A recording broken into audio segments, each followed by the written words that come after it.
a WikiVidi documentaries production. Don't forget to like and subscribe. Enjoy.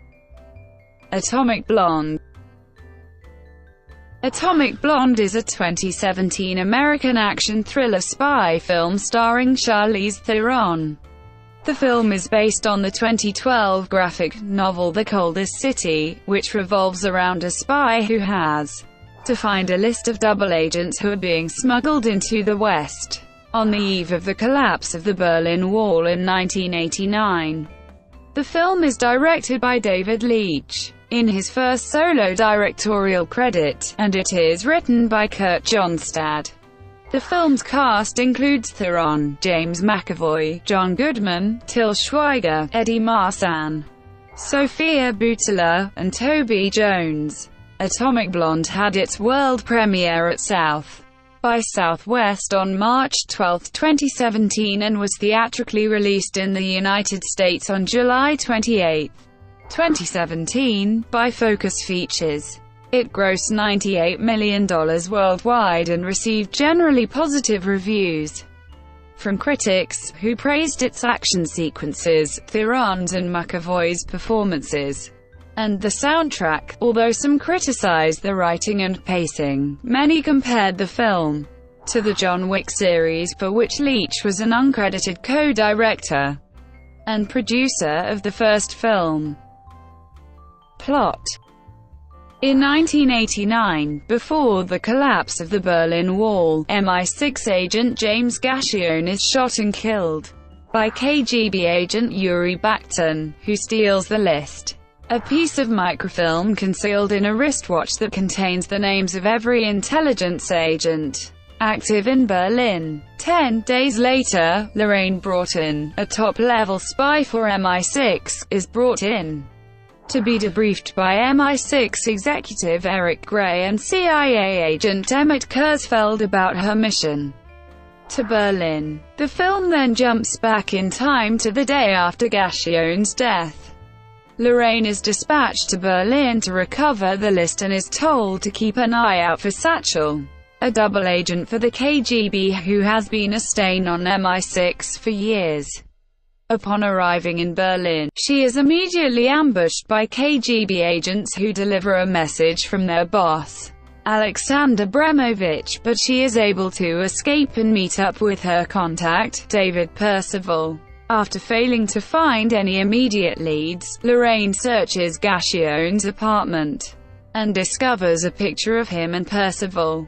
In the debriefing, she tells Gray and Kurzfeld that Percival had previously denied knowing Gasion, and that she suspects Percival was behind the West Berlin police ambushing her while she searched Gasion's apartment. When Lorraine visits a restaurant mentioned by the KGB agents, she encounters Bremovich, but is saved by Delphine Lassalle, a naive French agent. Although Lorraine is initially suspicious of Lassalle, they eventually enter into a romantic relationship. Percival, having tailed Lorraine, is curious about a watchmaker she visited. He spots Baktin entering the shop. Baktin tells the watchmaker he has a watch full of secrets he will sell to the highest bidder. Kurzfeld meets with Lorraine and reminds her how important it is to find the list. He hands her a newspaper containing a number which, when called, informs her that Satchel is compromised. Percival lures Baktin to an alley, kills him, and takes the list, from which he discovers who Satchel is. Lorraine, who does not know Percival has the list, finds out that a Stasi officer codenamed Spyglass, who gave the list to Gasion, also memorized the names on it. Lorraine and Percival make plans to escort him across the border to West Berlin. Percival meets with Bremovich, who suspects Percival has the list, but is offered the second best thing, information on Satchel. Unbeknownst to them, Lassalle photographs the meeting. Tipped off by Percival, Bremovich men ambush him and Lorraine in East Berlin, and Percival, unwilling to risk Lorraine or the KGB getting hold of the list, shoots and seriously wounds Spyglass. Despite Lorraine's best efforts, Spyglass dies when their car is rammed into a river. and he becomes trapped in the sinking vehicle. Lorraine makes it back to West Berlin, and realizes Percival has planted a bug in her coat. She tells LaSalle, who calls Percival, and threatens him with her knowledge of his meeting Bremovich. Percival, desperate to cover his tracks, goes to LaSalle's apartment and kills her. When Lorraine arrives too late to save her, she discovers the photographs taken by LaSalle and realizes the truth. As Percival burns his safe house and attempts to flee, Lorraine tracks him down, kills him, and takes the list. In the MI6 debriefing, Lorraine finds out Percival had told Gray he had the list and that he was very close to Satchel. She then presents LaSalle's photographs and audio recordings that paint Percival as Satchel, and denies knowing the list's current whereabouts, leaving MI6 no choice but to close the case. 3 days later, she meets with Bremovich in Paris, revealing herself to be Satchel. Bremovich, however, knows she is an MI6 agent, having been informed by Percival. Lorraine kills his henchman, and reveals she was manipulating events from the very beginning before executing him. Later she meets with Kurzfeld, revealing herself to be an American triple agent planted by the CIA, before returning with him and the list to Langley. Production. An adaptation of the graphic novel The Coldest City was announced in May 2015. Described by Variety as a passion project for Theron, she first came across the story 5 years prior, when her production company Denver and Delilah Productions was sent the then unpublished graphic novel. Theron's interest in the first John Wick movie inspired her to get David Leitch, one of the directors, to helm the project.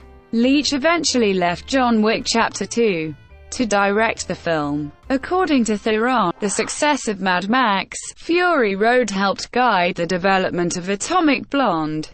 The film features a bisexual subplot that was not in the original book. This came from writer Kurt Johnstad, who suggested it after Theron was thinking about how do you make this different from other spy movies. Leitch has insisted that the scenes are not there to be provocative but more about if you are a spy you will do whatever it takes to get information, and how the main character finds her intimacies and her friendships in small doses. Theron's casting as the lead was announced in May 2015, while James McAvoy was announced that October. In November, John Goodman was reported as also being in talks to join the film. It was originally hoped that David Bowie would play a part in the film, although he turned down the offer shortly before his death. To prepare for the role, Theron worked with 8 personal trainers, who basically made her puke every single day. During the process, Theron cracked her teeth from clenching her jaw and had to get them fixed in surgery. She also bruised a rib during her training.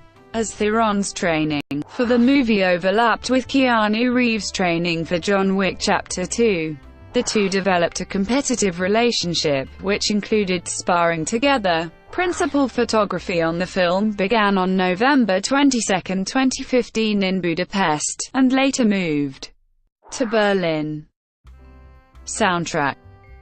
From the start, Leitch felt that choosing the right songs for the project was crucial.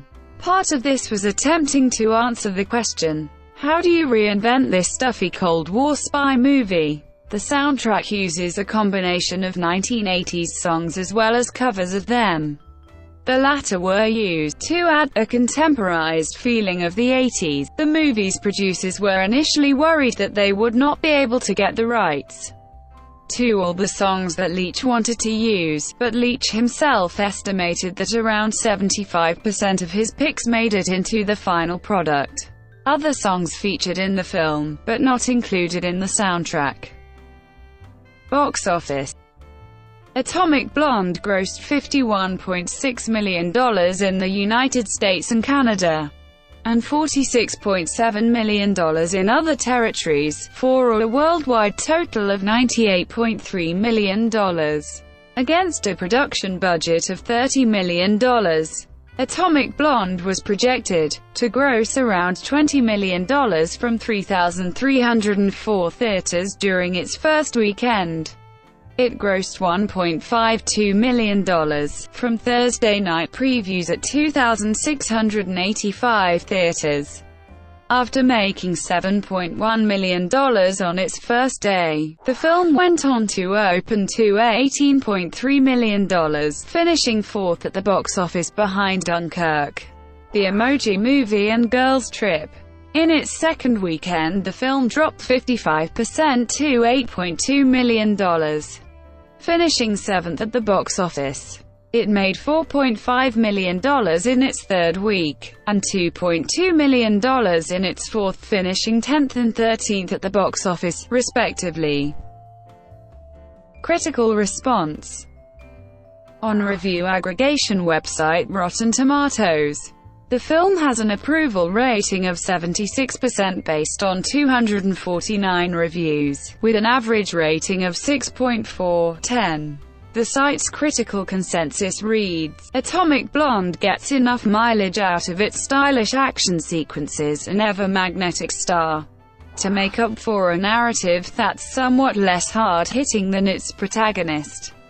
On Metacritic, which assigns a normalized rating to reviews, the film has a score of 63 out of 100, based on 50 critics, indicating generally favorable reviews. Audiences polled by CinemaScore gave the film an average grade of B on an A to F scale.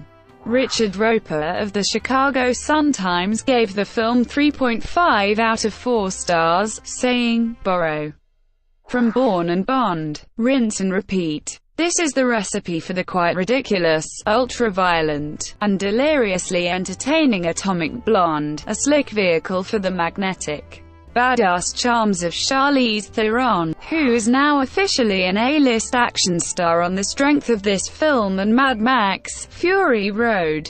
Writing for Rolling Stone, Peter Travers praised the cast and fight scenes, giving it 3 stars out of 4 and saying, "It's the fight scenes that count. And they're astonishingly good, from a mano-a-mano beatdown involving Theron's stiletto heel and a thug's jugular vein to a climactic free-for-all in a swanky hotel suite, where 99 Luftballons scores every gunshot and gut punch." Jake Coyle of the Associated Press gave the film 2/4 stars, calling it largely a vacant, hyper-stylistic romp that trades on the thick Cold War atmosphere of far better films. Brought to you by WikiVidi Documentaries. Would you like to know more?